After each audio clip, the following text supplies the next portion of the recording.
हम जिस समय में जी रहे हैं उसमें डर और आशाहीनता सबसे बड़ी चुनौती है। हम डर पर विश्वास से और आशाहीनता पर धीरज से विजय पाते हैं। हम परमेश्वर की राह देखने के द्वारा भीतरी मनुष्यत्व में बल पाते हैं। अपने विश्वास को जीवित रखिए और अपने धीरज को मजबूत रखिए। तो आज मैं व्यक्तिगत रूप में आपसे बातें करना चाहता हूँ। व्यक्तिगत रूप में, और अगले हफ्ते हम चर्चा करेंगे कि समाज के रूप में हम क्या कर सकते हैं, समूह के रूप में क्या करेंगे। यानी देखिए, ये दो दो ऐसी चीज़ है जिस पर जोर दिया गया है। यानी ये तो व्यक्तिगत मुश्किलें हैं मरी के समय में, और जहाँ तक कि यहाँ पर ये सेकेंड वेव की भी बात है, ये तो और बड़े रूप में आई है। इसमें से एक ये तो डर के बारे में है। देखिए, जब हम यहाँ आसपास देखते हैं तो ये सन 2020 से अलग बात है। 2021 में ये संख्या तो बहुत बढ़ती गई है। ये बहुत तादाद में बढ़ती चली गई है। बस कुछ ही दिनों पहले की बात है, शायद बस एक दो हफ्ते पहले की बात है। यानी हमारे देश में रिपोर्टेड केस की संख्या तो दुनिया के बाकी सभी देशों की संख्या से बहुत ज़्यादा थे। ये घमंड की बात तो नहीं है, परंतु ये तो सच्चाई है कि ये जो वायरस है कैसे एक से दूसरे को फैलते जा रहा है इस दूसरी वेव में। और ऐसे बहुत से लोग हैं जो हमारे करीबी हैं, यानी शायद कुछ परिवार या फिर करीबी मित्रगण, वो इससे प्रभावित हुए हैं और इसे हम हर जगह देख रहे हैं। यहाँ तक कि हम जैसे सोचते हैं ये उससे भी ज़्यादा करीब हैं। और फिर यानी देखिए, ये डर जो है इतना प्रभावी हो गया है, यानी ये इतना बढ़ गया है, डर तो इतना बढ़ गया है। और कुछ लोग तो इसके कारण ऐसी दशा में पहुंच गए जहां वो बहुत चिंता और परेशान हो गए हैं, और ये निरंतर उनके मन में इस तरह घूमते रहता है। तो ये एक बड़ी चुनौती है जिसे हम हर जगह पर देखते जा रहे हैं। फिर दूसरी चीज़ तो अवश्य ही ये आशाहीनता महसूस करना है, व्याकुल होना या बहुत परेशान हो जाना। किसी तरह से लड़ने की जो इच्छा है वह बाकी नहीं रही। निश्चय ही एक देश के रूप में हम इसमें से होकर गए। सन 2020 में पहली वेव से हमने ठान लिया था कि हम इससे बाहर आएंगे, हमने ठान लिया था कि हम इससे लड़ेंगे। लेकिन अब इस दूसरी वेव में यहाँ पर आशाहीनता महसूस करते हैं। और बहुत से लोग, खास करके जो लोग वर्किंग क्लास में हैं, लेबर क्लास में हैं, इसके कारण ऐसा हुआ कि ये जो लोग थे ये बेरोज़गार हो गए और जीविका का जो माध्यम था वो भी फिर से हटा दिया गया, और इसके कारण आशाहीनता उनमें आ गई। शायद हमें देखने वाले लोगों पर इसने कुछ असर डाला होगा, और इसलिए मैं इन दो बातों के बारे में बताना चाहता हूँ। वो है डर और आशाहीनता। तो हम कैसे विश्वासी के रूप में, देखिए मैं व्यक्तिगत रूप में कह रहा हूँ कि कैसे हम विश्वासी के नाते इस पर जयवंत हो और इसके ऊपर जिए। हम इसका इनकार नहीं कर रहे हैं, हम ये नहीं कह रहे कि ये नहीं है, हाँ ये है, हम सब ने इसका सामना किया है। लेकिन विश्वासी के नाते जो लोग परमेश्वर को जानते हैं, जो उसके वचन को जानते हैं, कैसे हम ऊपर रह सकते हैं इस डर और आशाहीनता के जो हमारे आसपास है, और कई बार ये हमारे भीतर है। हम भी इससे लड़ते जा रहे हैं, लेकिन हम कैसे इस पर जयवंत हो जाएं। अब मैं शुरू में ही आपको ये बताना चाहता हूँ और इसके बाद में इसे हम विवरण से देखेंगे। और जैसे हम इन संदेशों में आगे बढ़ते जाएंगे, हमें ऐसे लोग होना है जो विश्वास के लोग हों और धीरज वाले हो। विश्वास और धीरज, देखिए कुछ समय तक मैं आपको बताऊंगा इन दोनों स्वभाव गुणों के बारे में। हमें इनमें चलना होगा।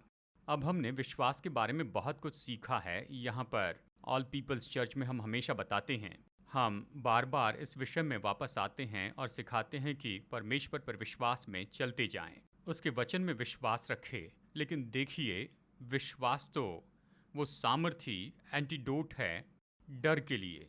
यानी डर और विश्वास तो एक दूसरे के विरोधी हैं।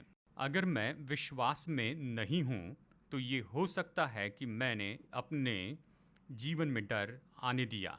या मैं इसे इस तरह से कह सकता हूँ कि यदि डर को जीवन से बाहर निकालना है तो मुझे जानबूझकर परमेश्वर के साथ विश्वास में चलना होगा। अब परमेश्वर में विश्वास, परमेश्वर में और उसके वचन में विश्वास करना, ये छठी ज्ञानेंद्रिय है। ये तो निश्चय बहुत बढ़कर है उन स्वाभाविक 5 ज्ञानेंद्रियों से बढ़कर। इसका मतलब मैं स्वाभाविक से बाहर जा रहा हूँ। और मैं अपना आधारित रहना और विश्वास परमेश्वर पर रखता हूँ, उसके वचन के आधार पर।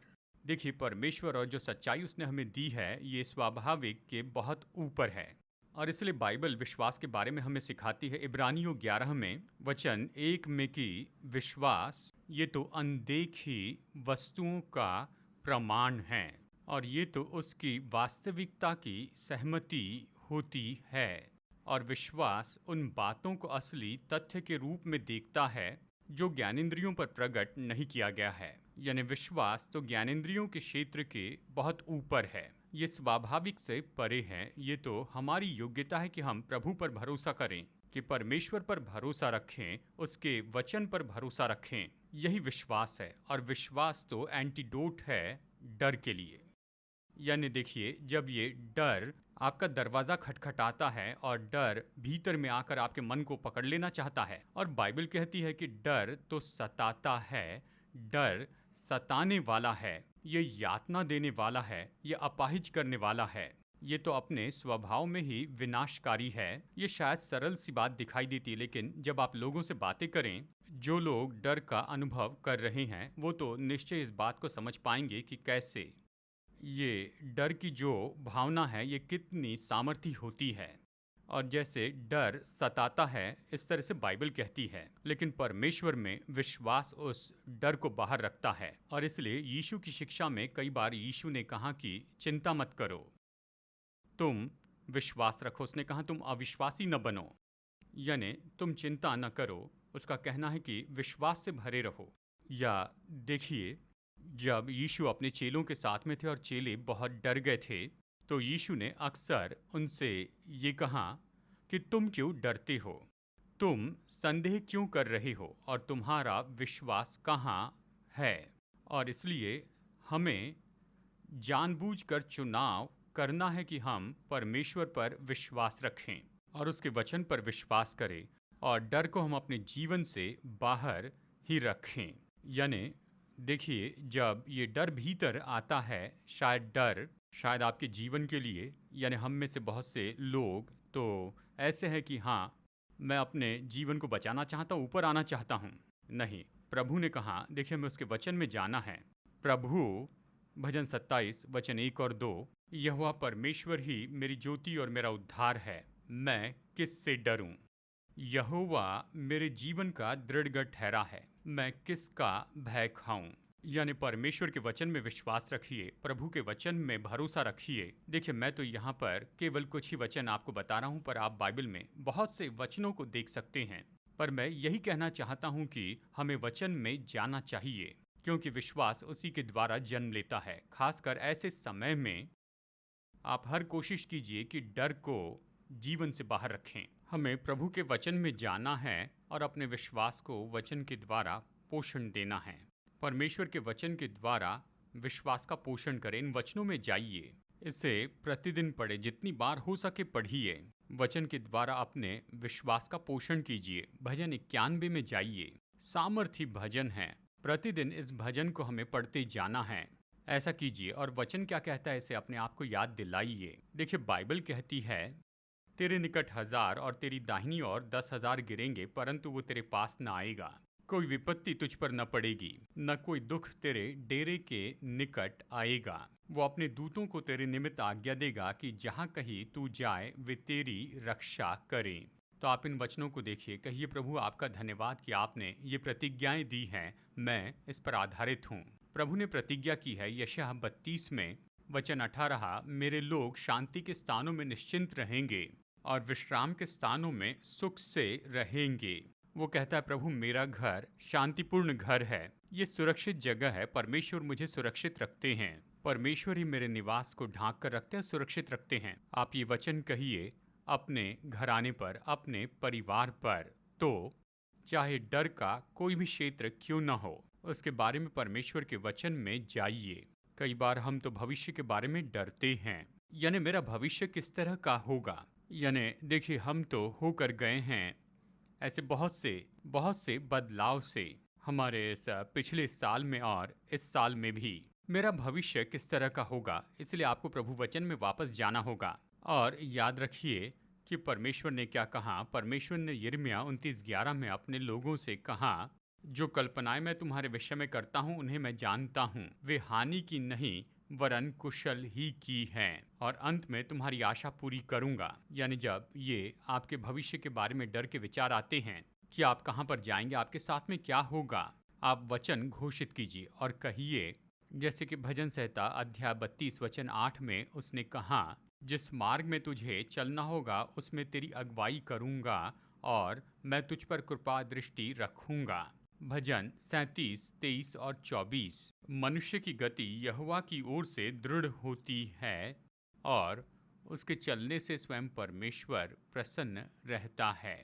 आप अपने विश्वास को इस तरह से ऐसी प्रतिज्ञाओं से भोजन दीजिए। जिस किसी क्षेत्र में ये डर आपके मन और आपकी भावनाओं पर खटखटाता है, तो वचन लीजिए और वचन के द्वारा अपने दिल में विश्वास बढ़ाइए। तो आप विश्वास के व्यक्ति हो जाइए ताकि डर पर जयवंत हो जाएं, और मकसद के साथ अपने विश्वास को पोषण दीजिए। साथ ही विश्वास में चलने का भाग है कि अपने मन को नया बनाएं। और फिर से मैं कह दूं कि हम में से बहुत से लोगों के लिए परिचित थीम है। हमने इसके बारे में बहुत सी शिक्षा सुनी है कि अपने मन को कैसे नया बनाएं। अपने मन को नया बनाने का मतलब यह है कि हम चुनाव करते हैं कि हम परमेश्वर के मार्ग, उसके विचार के अनुसार सोचें, संसार के विचार और मार्गों के बजाय। तो आप अपना मन नया बनाते हैं। आप चुनाव करते हैं कि परमेश्वर के विचार और उसके मार्गों के अनुसार सोचें। ये तब होता है जब आप वचन के द्वारा खुद का पोषण करते हैं, आप वचन में जाते हैं, इससे पढ़ें बाइबल क्या कहती है, उसके अनुसार आप सोचना शुरू कर दें। परमेश्वर के वचन के अनुसार सोचें। इसी तरह आप और मैं अपना मन नया बनाते हैं वचनों के अनुसार सोचने के द्वारा, और ये हमारी मदद करता है कि हम अपने मन को परमेश्वर पर लगाए रखें, कि अपने मन को हम परमेश्वर पर लगाए रखें। जब हम ऐसा करेंगे, बाइबल हमें बताती है यशायाह 26 वचन 3 में, जिसका मन तुझ में धीरज धरे हुए हैं उसकी तू पूर्ण शांति के साथ, यानी जिसका मन परमेश्वर पर लगा है, परमेश्वर उसकी रक्षा करते हैं। यानी परमेश्वर हमें पूर्ण शांति में रखते हैं जब हम अपने मन को उस पर लगाए रखते हैं। और जिस तरह से हम अपने मन को परमेश्वर पर लगाए रखते हैं वो है अपने मन को नए बनाने के द्वारा। यानी जब मैं चुनाव करता हूं कि मैं परमेश्वर के तरीके और उसके विचार के अनुसार सोचूंगा, उसकी प्रतिज्ञा के अनुसार सोचने का मैं चुनाव करता हूं जो उसने वचन में कहा, और इसी के द्वारा हम अपना मन उस पर लगाए रखते हैं। यानी आपका मन परमेश्वर पर लगा रहता है और प्रभु ने कहा कि आपको पूरी शांति में रखा जाएगा। यानी जो डर है वो उस शांति की जगह को परेशान नहीं कर पाएगा। आप शांति में रह सकते हैं क्योंकि आपने अपना मन परमेश्वर में लगाया है। यानी ये पहली चीज है जिससे हमें निपटना चाहिए, डर। परमेश्वर पर विश्वास रखें, अपना मन प्रभु पर लगाए रखें। वो कौन है उस पर अपना मन लगाए रखें। अपना मन इन विचारों पर लगाए रखें कि परमेश्वर आपके और मेरे लिए कौन है। ऐसी परिस्थिति में विश्वास तो डर के विरुद्ध में काम करेगा। डर पर परमेश्वर पर विश्वास के द्वारा जयवंत हो। डर पर विश्वास से लड़ते जाएं। यहाँ पर अगली बात जिससे मैं निपटना चाहता हूँ वो है आशाहीनता महसूस करना। यानी हम महसूस करते हैं कि हम बहुत व्याकुल हो गए हैं, हिम्मत हारना चाहते हैं, हम वो लड़ाई ही छोड़ देना चाहते हैं कि हम अपनी सारी परिस्थिति और मुश्किलों पर जयवंत हो, और हमें ऐसी आशाहीनता से बिल्कुल लड़ते जाना है। यहाँ धीरज से लड़ना है। अब ये धीरज क्या है? देखिए, धीरज तो ये मानसिक और भावनात्मक बल है कि हम सारी विपत्ति में बहुत ही साहसी हो जाएं। अब हम हमेशा लोगों से कहते हैं दृढ़ हो जाओ, साहसी हो जाओ। जानते हैं जब हम मुश्किलों में से जाते हैं हम कहते हैं साहसी हो जाए, हियाव बांधे, दृढ़ हो। लेकिन कई बार हमें मानसिक बल नहीं होता है या भावनात्मक बल कि हम साहसी हो जाएं, और वो ये जो भावनात्मक और मानसिक बल है कि हम विपत्ति के बीच में भी साहसी हो। इसके लिए ज़रूरी है कि हम रिचार्ज हो जाएं, नए बन जाएं समय समय पर, नहीं तो फिर हम अपना धीरज खो बैठेंगे।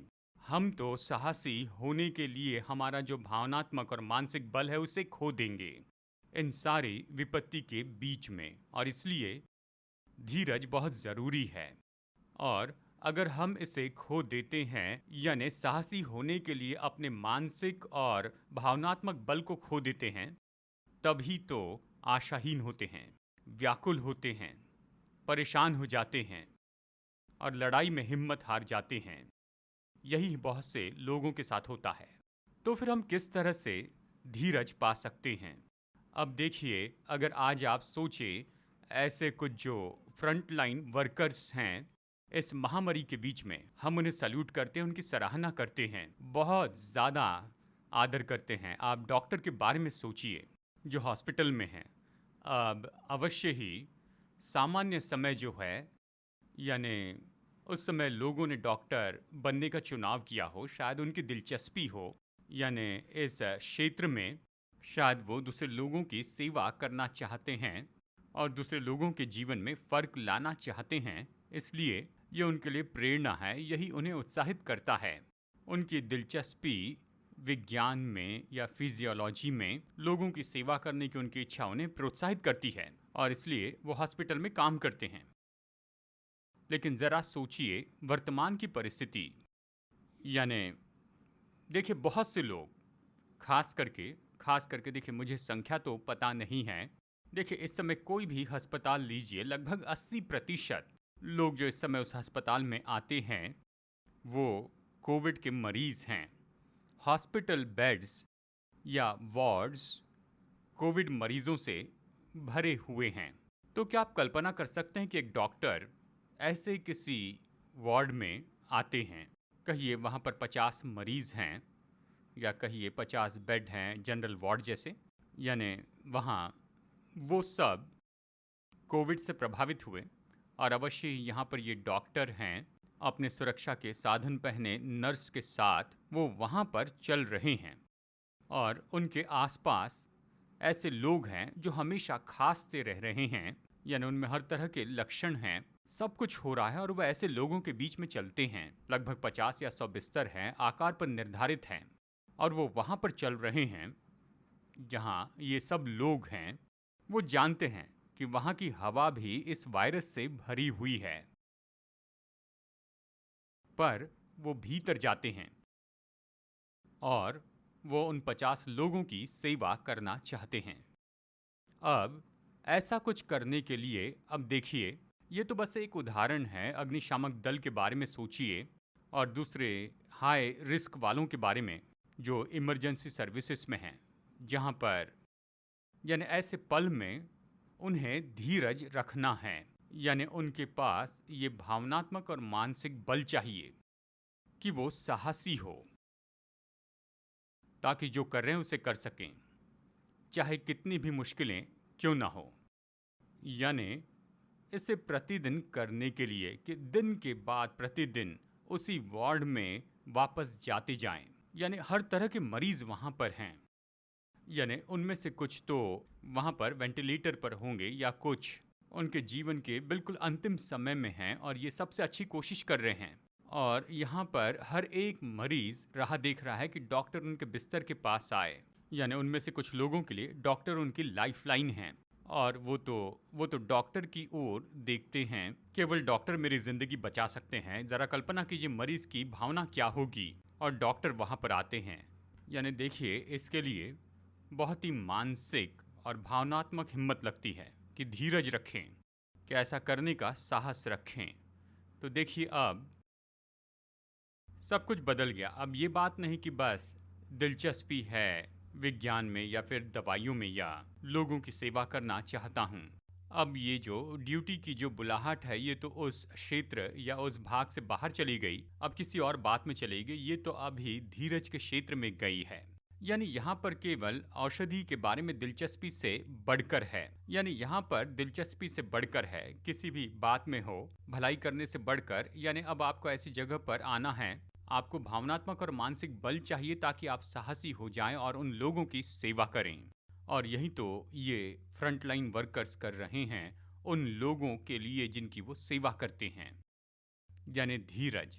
अब आप और मैं, जब हम चुनौती का सामना करते हैं तो हमें भी बल देना है या रिचार्ज करना है हमारे मानसिक और भावनात्मक बल को, कि हम साहसी हो जाएं, चाहे हम जिसका भी सामना कर रहे हैं। मैं व्यक्तिगत रूप में कहता हूं, यानी हो सकता है कि आप बहुत ही मुश्किल परिस्थिति से जा रहे हो, आपके जीवन में विपत्ति हो या फिर चुनौतियां हो। शायद आप नौजवान व्यक्ति हो, कॉलेज में जा रहे हो, यानी आप नहीं जानते कि आगे क्या करें। शायद आपकी परीक्षाएं अनिश्चित रूप में पोस्टपोन्ड हो गई हैं। आप नहीं जानते कि ये सब कुछ कब खत्म होगा, और आप नहीं जानते हैं कि कब आप अगले एकेडमिक ईयर में जाएंगे, वो कब शुरू होगा। और देखिए, आप नहीं जानते कि ये सब कुछ कब खत्म होगा और आपको कब नौकरी मिलेंगी। ऐसी बहुत सी चीज़ें हैं, यानी ये लटकी हुई हैं। देखिए, या आप ग्रेजुएट हो चुके हैं और आप नौकरी ढूंढ रहे हैं, और शायद आपके क्षेत्र में, काम के क्षेत्र में जहां आपने ट्रेनिंग पाई, जहां अभी इस समय ज़्यादा अवसर तो नहीं हैं। यानी फिर से देखिए, ये तो विपरीत परिस्थिति है। या फिर शायद व्यावसायिक रूप में आपका अच्छा करियर था, लेकिन अभी आपकी नौकरी चली गई है, दो नौकरियों के बीच में आप हैं, और ये तो बहुत ही मुश्किल ऐसी परिस्थिति हो सकती है। तो फिर आपको क्या चाहिए? आपको चाहिए भावनात्मक और मानसिक बल, कि आप साहस बनाए रखें इस समय के दौरान। तो मैं यही बताना चाहता हूँ कि हम विश्वासी के नाते रिचार्ज होकर अपने धीरज को कैसे ऊपर रख सकते हैं, बलवंत हो सकते हैं, कैसे हम मेंटेन कर सकते हैं, भावनात्मक और मानसिक बल को कैसे बनाए रखें, वो भी ऐसे मुश्किल समय के दौरान। देखिए, मैं यहाँ सभी विश्वासियों से कह रहा हूँ, मैं दो बातें बताना चाहता हूँ। नंबर एक, परमेश्वर की राह देखना धीरज बढ़ाता है। प्रभु की राह देखना धीरज बढ़ाता है। अब ये हमारे लिए शायद नई बात नहीं है, अब तक हमने कई संदेश सुने होंगे परमेश्वर की राह देखने पर, और इसलिए शायद ये बहुत से लोगों के लिए कोई नई बात नहीं है, पर ये याद दिलाने के लिए महत्वपूर्ण बात है। मैं आपको याद दिला दूं, परमेश्वर की राह देखना ये आपका धीरज बढ़ाएगा, आपकी मानसिक और भावनात्मक क्षमता की आप वहाँ साहस से बने रहें, चाहे आपके आसपास की सारी चीज़ें मुश्किल हो रही हैं। प्रभु की राह देखें। चलिए मैं परिचित वचन आपको याद दिलाऊं, और ये हम में से बहुत से लोगों के परिचित वचन हैं, पर मैं आपको ये वचन याद दिलाना चाहता हूँ। भजन संहिता 27 वचन 14 में बाइबल कहती है, यहोवा की बाट जोता रहे, हियाव बांध, और वो तेरा हृदय दृढ़ करेगा। हाँ, यहोवा की बाट जोहता रहे, उसकी बाट जोहते रहें। वह आपके भीतरी मनुष्यत्व को बल देंगे। हृदय यानी आपका भीतरी मनुष्यत्व। यहीं पर हमें बल चाहिए, यहीं पर हमें धीरज चाहिए, हमें भावनात्मक भीतरी बल चाहिए, भावनात्मक मानसिक आत्मिक बल। कहता है प्रभु की राह देख, वो तेरे हृदय को बल देंगे।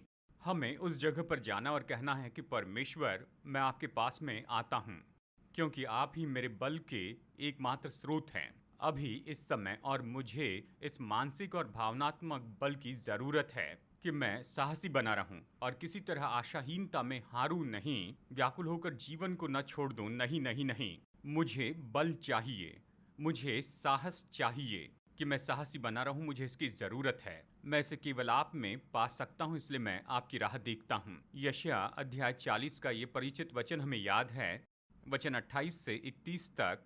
जानते हैं, यहाँ बाइबल कहती है, क्या तुम नहीं जानते, क्या तुमने नहीं सुना, यहोवा जो सनातन परमेश्वर और पृथ्वी भर का सृजनहार है, वो न थकता और न श्रमित होता है, उसकी बुद्धि तो अगम है। कहता है प्रभु की ओर देखो, वो अनंत काल का परमेश्वर है, वो सृष्टिकर्ता परमेश्वर है, वो तो स्रोत है, कभी न खत्म होने वाला असीमित बल का स्रोत है। कहता है प्रभु को जान।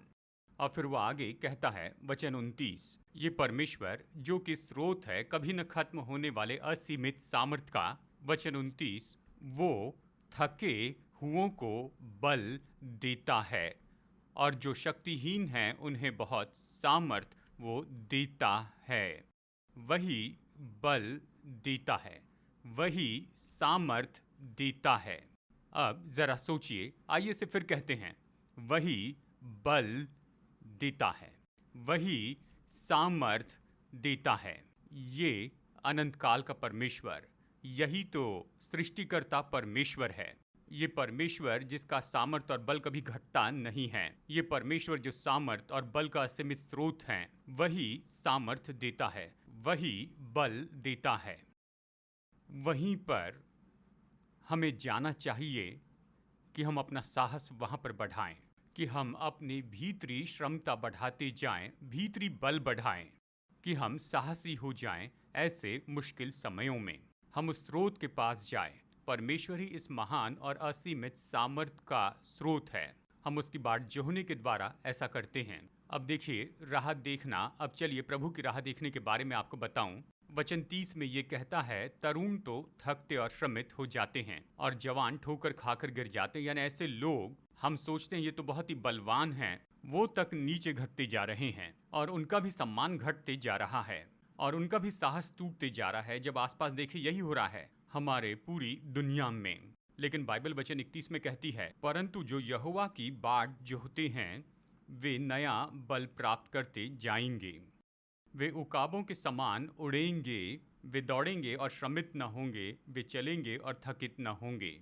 तो ये कहता है जब प्रभु की बाट जोहते हैं तो वो जो बल देता है, वो जो सामर्थ देता है, वो जो सामर्थ बढ़ाता है, वो उसे आपके जीवन में उंडेलता है। ये ऐसा है कि आप आकर राह देखते हैं।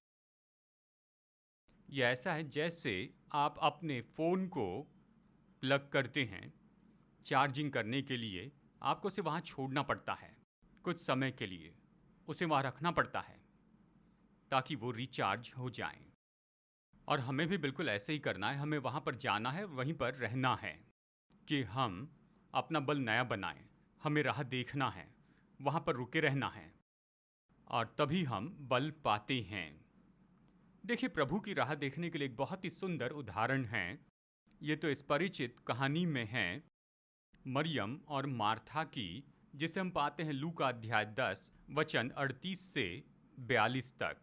हम इस कहानी से बहुत ही परिचित हैं, पर मैं इस कहानी को यहाँ पर पढ़ना चाहता हूँ और कुछ बातें आपको बताना चाहता हूँ कि प्रभु की राह देखें।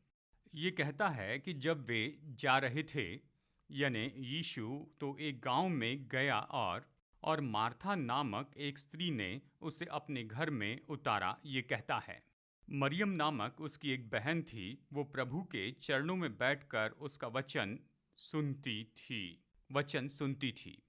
परंतु मार्था सेवा करते करते घबरा गई और उसके पास आकर कहने लगी, हे प्रभु, क्या तुझे कुछ भी चिंता नहीं कि मेरी बहन ने मुझे सेवा करने के लिए अकेली ही छोड़ दिया है? इसलिए उससे कहे कि मेरी सहायता करें। प्रभु ने उसे उत्तर दिया, मार्था, हे मार्था, तू बहुत बातों के लिए चिंता करती और घबराती है, परंतु एक बात अवश्य है और उस उत्तम भाग को मरियम ने चुन लिया है जो उससे छीना न जाएगा। तो यहाँ पर वचन के इस भाग से कुछ प्रकाशन मैं आपको बताना चाहता हूँ। जानते हैं ये बात तो बहुत ही दिलचस्प है कि हम तो हालांकि लॉकडाउन में हैं, हम में से बहुत से लोगों के लिए सबसे व्यस्त ऐसा समय है, यानी ऐसा ऋतु जिसमें से हम होकर गए हैं। मैं अपने बारे में कह सकता हूँ। यानी देखिए लगभग 1 साल से भी ज़्यादा समय से हम तो घर से ही काम कर रहे हैं। बस केवल कुछ समय के लिए हम ऑफिस में गए थे, लेकिन ज़्यादा समय हम घर से काम कर रहे हैं। लेकिन ये तो साथ में बहुत ही व्यस्त ऐसा समय है, यानी काम करने के लिए हमने बहुत से नए नए तरीके अपनाए हैं। और ये ऐसा है कि जैसे काम करने का जो समय है उसकी कोई भी सीमा नहीं है। यानी पहले घर से ऑफिस जाते थे और फिर ऑफिस से काम करके घर लौट कर आते थे, लेकिन यहाँ घर से काम कर रहे हैं और ऐसे लगता है कि समय की कोई सीमा नहीं है। ये जो काम है यह आपके पूरे दिन को ऐसे ही खा जाता है और जीवन पर प्रभाव डालता है। समय चले जाता है और ऐसी कई बातों के द्वारा हमारा ध्यान भटक सकता है। और ऐसे बहुत से प्रकाशन हैं जो मैं आपको प्रभु की बाट जोहने के बारे में बताना चाहता हूँ। मरियम ने जो किया ये हमारे लिए बहुत सुंदर उदाहरण है कि प्रभु की बाट जोहना यानी क्या है। जानते हैं? चलिए मैं 7 वाक्यों में इसे आपको समझाकर बताता हूँ। नंबर 1 वचन 39 से, बाट जोहने में देखिए बैठकर सुनना जुड़ा होता है। बाट जोहने में क्या जुड़ा है? खैर, प्रभु की बाट जोहना यही तो हम कह रहे हैं। प्रभु की बाट जोहने में बैठकर सुनना जुड़ा है, रुकना और गौर करना। देखिए, मैं असल में बैठने के बारे में नहीं कह रहा हूँ। आप घुटने टेक सकते हैं, खड़े हो सकते हैं, लेकिन यह है रुक कर गौर करना। बाट जोहने के लिए रुकना होगा और गौर करना होगा, या रुक कर सुनना होगा। सुनने के लिए गौर करना होगा, ध्यान से सुनना होगा। ये बाट जोहना है। नंबर 2, ज़्यादा सेवा करना आपको बाट जोहने से भटकाने न पाए। देखिए, मार्था का ध्यान भटक गया ज़्यादा सेवा के कारण। वो बाट नहीं जोह पाई। मरियम जो कर रही थी वो बाट जोहना है। तो ज़्यादा सेवा करना आपका ध्यान न भटकाए, आपका फोकस दूर न करें बाट जोहने से। नंबर 3, वचन 41 से, बहुत सी चीज़ों के कारण आप चिंता करके न घबराएं। उसने कहा, मार्था मार्था, बहुत सी चीज़ें हैं जो तुम्हें व्याकुल करती हैं, चिंतित करती हैं। देखिए, ऐसी बहुत सी चीज़ें होगी जहाँ लोगों की परवाह करनी है, जहाँ कॉल्स करने हैं, ईमेल्स को प्रत्युत्तर देना है, बहुत सी चीज़ें हैं। लेकिन ये बहुत सी चीज़ें आपको बहुत ही चिंतित और व्याकुल न कर दें। अब अच्छा है कि सही समय में उसकी ओर ध्यान दें, लेकिन हमें बाट जोहना है। नंबर 4, उसकी बाट जोहना, यही एक बात को आप मुख्य बात बनाए रहें। इस एक बात को रखिए, ये मुख्य बात क्या है अपने जीवन में, उसकी बाट जोहें। अपने जीवन में इसे मुख्य रखें कि उसकी बाट जोहते रहें आपके जीवन में। यही मरियम ने किया। वो बस यीशु के चरणों पर बैठी रही। उसने अपना ध्यान भटकने नहीं दिया, ना वो व्याकुल हुई, ना ही चिंतित हुई। चाहे सेवा की बात हो या फिर दूसरी बात हो, वो राह देखते रही।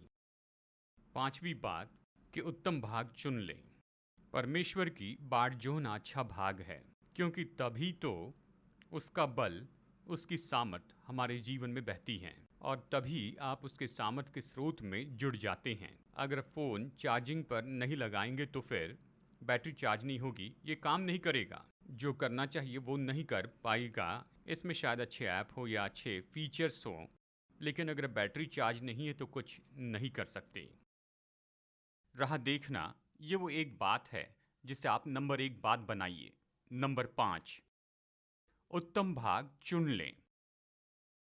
बाट जोहना चुनाव है। यीशु ने कहा, मरियम ने उत्तम भाग चुन लिया है। उसने बाट जोहना चुन लिया। कई बार हमें बाट जोहना चुनना पड़ता है। हमें चुनना पड़ता है कि हम रुक कर फोकस करें। इसका मतलब जानबूझकर ये कहना है कि इस समय से इस समय तक सब बंद रहेगा, मेरा फ़ोन बंद रहेगा, मैं बाट जोहना चुनता हूँ। तो उसने मरियम जैसे बाट जोहने का चुनाव किया।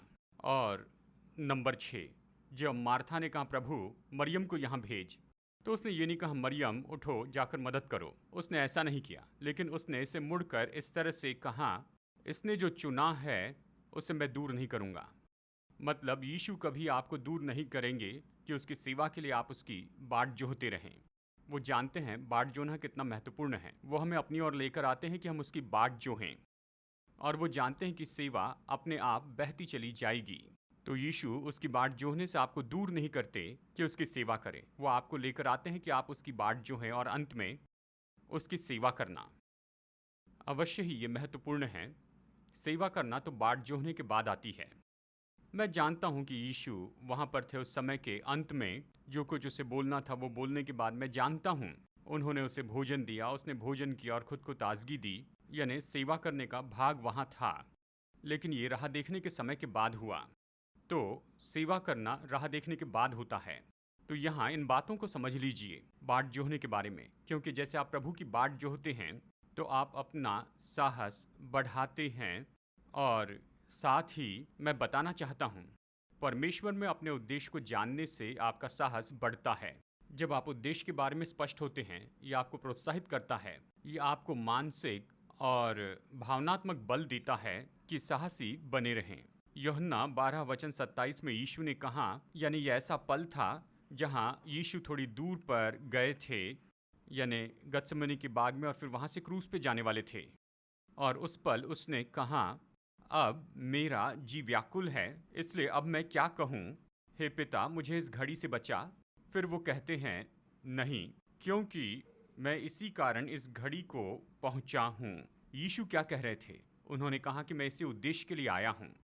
यानी परमेश्वर ने अपने उद्देश्य को जानना आपका साहस बढ़ा सकता है। जब आप जानते हैं परमेश्वर में आपका उद्देश्य क्या है, ये आपको मानसिक और भावनात्मक बल देता है। ये उद्देश्य को जान लेना आप में भावनात्मक बल बढ़ाता है, साहस बढ़ाता है। इसलिए यीशु ने यहाँ पर इस तरह कहा, मैं इसी उद्देश्य के लिए आया हूँ, इसी उद्देश्य के लिए मैं यहाँ पर हूँ। हालांकि जिसमें वो प्रवेश करने वाले थे वो इतना परेशान करने वाला था, ये भावनात्मक रूप में शक्तिहीन करने वाला था, फिर भी कहते हैं मुझे अपना उद्देश्य पूरा करना है। इब्रानियों का लेखक कहता है, उस आनंद के लिए जो उसके आगे धरा था उसने क्रूस का दुख सहा। वो क्रूस पर गए क्योंकि उसके आगे ये उद्देश्य धरा था। जब हम अपने जीवन के लिए परमेश्वर के उद्देश्य पर नजर रखते हैं तो यह हमें साहस से भर कर रखता है, हमारा साहस बढ़ाता है और हमें मानसिक और भावनात्मक बल देता है कि हम मुश्किल ऐसे समय में भी साहसी बने रहें। तो अपने उद्देश्यों को स्पष्ट करें और परमेश्वर ने आपके जीवन के लिए जो उद्देश्य रखे हैं उसे देखते रहें। और एक और बात है जो हमें अपने आप से पूछनी चाहिए, वो ये है, यानी परमेश्वर के उद्देश्य की ज्योति में ये ऋतु मुझसे क्या मांगता है। ये असाधारण समय है, ये तो बहुत ही मुश्किल ऋतु है। जो काम मैं सामान्य रूप में करता हूँ उसे मैं नहीं कर पा रहा और बेबस हो रहा हूँ कि दूसरे काम करूँ। लेकिन ये दूसरी चीज़ें जिनमें मैं जुड़ रहा हूँ, वो दूसरी चीज़ें कौन सी है जो मेरे जीवन के लिए परमेश्वर के उद्देश्य के साथ मिलेगी। इसलिए आप खुद से ये सवाल पूछे, मेरे जीवन के लिए परमेश्वर के उद्देश्य की ज्योति में कि ये ऋतु मुझसे क्या मांग कर रहा है। या आप इसे इस तरह कह सकते हैं, मैं अपने आप से ये सवाल पूछता हूँ, मैं याद दिलाता हूँ, सोचता हूँ कि कैसे मैं इस ऋतु में जो कुछ भी कर रहा हूँ मेरे जीवन के लिए परमेश्वर के उद्देश्य में सहयोग देता है। इस ऋतु से बाहर आने के बाद भी इसका मतलब ये है कि मैं ऐसी चीज़ों में अपने हाथ और पैर डालना नहीं चाहता जो कि परमेश्वर के उद्देश्य के साथ नहीं जुड़े हैं। इस ऋतु में ये अलग ऋतु है। हाँ, हमें कुछ अलग काम करना पड़ रहा है, लेकिन जो अलग काम मैं करता हूँ वो परमेश्वर के उद्देश्य के साथ जुड़े हों, क्योंकि परमेश्वर के उद्देश्य में बने रहने से ही साहस आता है। यही आपको हिम्मत और बल देता है। यह आपको बल देता है कि इस ऋतु में साहसी रहें। इसलिए इस ऋतु में मैं जिस काम में भी अपने हाथ रखता हूँ, इस समय मेरे जीवन के लिए परमेश्वर के उद्देश्य में मैं बना रहूं। तो खुद से ये सवाल पूछिए और इस ऋतु में आगे बढ़ना शुरू कीजिए एक उद्देश्य के जानकारी के साथ। और बस अभी सारांश में मैं आपको याद दिला दूं कि इस ऋतु में हमें विश्वास और साहस के साथ यात्रा करनी है। अपने विश्वास को जीवित रखिए और अपने साहस को शक्ति दीजिए। विश्वास के द्वारा डर से लड़ें, साहस के द्वारा हम आशाहीनता से लड़ते जाएं। विश्वास को पोषण देने के लिए वचन का भोजन करें। अपने मन को नया बनाएं कि आप शांति की जगह पर बने रहें और साथ ही आप यहाँ परमेश्वर की बाट जोहना यहाँ पर सीख लें कि अपने साहस को ऊर्जा से भरे रखिए और आपके जीवन के लिए परमेश्वर के उद्देश्य पर गौर करते जाएं, ताकि आपका जो साहस है वो सामर्थ पाता चला जाए। आइए इस ऋतु में हम आगे बढ़ें विश्वास और साहस के द्वारा। आइए प्रार्थना करते हैं। मैं खास प्रार्थना करना चाहता हूँ हम में से हर एक के जीवन के लिए। जैसे आप हमारे साथ जुड़े, मैं आपके लिए प्रार्थना करना चाहता हूँ। यही प्रार्थना कि परमेश्वर आपको भर दें विश्वास और साहस से, कि आप विश्वास और साहस के व्यक्ति हो जाएं। जैसे आप इस ऋतु में आगे बढ़ते हैं और आप विजयी होकर बाहर आएंगे, आप जयवंत हो जाएंगे। आप ये कहते हुए आएंगे, मैं मुश्किल समय में से होकर गया, हम सब मुश्किल समय में से होकर गए, लेकिन हम विजयी होकर बाहर आए। दूसरों को आशीष देते हुए हम बाहर आए। आइए प्रार्थना करते हैं। पिता, हम आपके वचन के लिए धन्यवाद देते हैं।